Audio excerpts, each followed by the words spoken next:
یہ مغربی دنیا تو عجیب و غریب ہے، جہاں ہر شخص اکیلے اکیلے، کھانے پینے سے لے کر زندگی بھی بس اکیلے اکیلے، انفرادیت اپنی ذات تک۔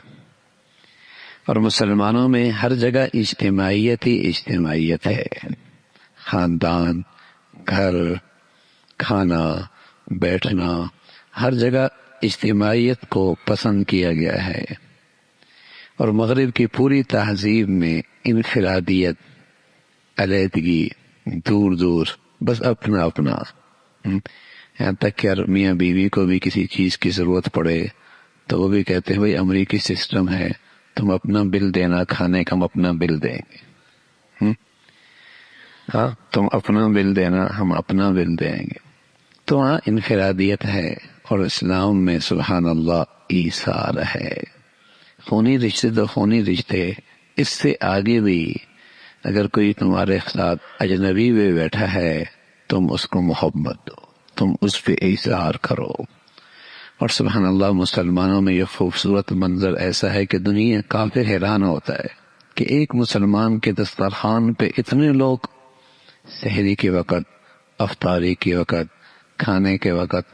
کوئی رشتہ داری نہیں، کوئی اغراض نہیں، کوئی جان پہچان نہیں، اور کئی کئی دن تک مسلمانوں کے دسترخوان پہ اتنے لوگ کھانا کھا رہے ہوتے ہیں۔ انہیں یہ بات سمجھ میں نہیں آتی، اس لیے کہ بیوی کے لیے تو وہاں شوہر بھاری پڑ رہا ہوتا ہے،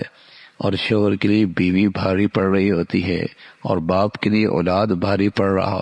رہی ہوتی ہے، اور اولاد کے لیے باپ بھاری پڑ رہا ہوتا ہے۔ انہیں یہ کیسے سمجھ میں آئے کہ مسلمان اس کے دسترخوان پر کئی سارے لوگ بلا جان پہچان اور خونی رشتوں کے کھا رہے ہیں، اور مسلمان اس میں خوشی محسوس کر رہا ہے۔ تو یہ اللہ کے نبی صلی اللہ علیہ وسلم کی وہ خوبصورت زندگی ہے جو مسلمانوں کو آپ دے کر گئے ہیں، جہاں ایثار کا سبق ہے، جہاں ایثار کا سبق ہے، جہاں اجتماعیت کا سبق ہے۔ گھروں کے اندر بھی پہلے یہ بہت اہتمام ہوتا تھا، سب مل کے بیٹھ کے کھانا کھاتے تھے، مل کے بیٹھ کے کھانا کھاتے تھے، بڑے چھوٹے سب مل کر بیٹھے، بڑی برکت ہوتی ہے اس میں، محبتیں پروان چڑھتی ہیں، ایک اچھا خوبصورت ماحول ہوتا ہے۔ یہ بدقسمتی سے مغرب کی ہوا ایسی چلی ہے کہ اب مسلمانوں کے گھروں کے اندر بھی بس اوقات کئی کئی دن گزر جاتے ہیں باپ بیٹے میں ملاقات کو، یہاں بلکہ میاں بیوی میں ملاقات کوئی نہیں۔ یہ اپنی زندگی گزار رہا ہوتا ہے، وہ اپنی زندگی گزار رہے ہوتے ہیں۔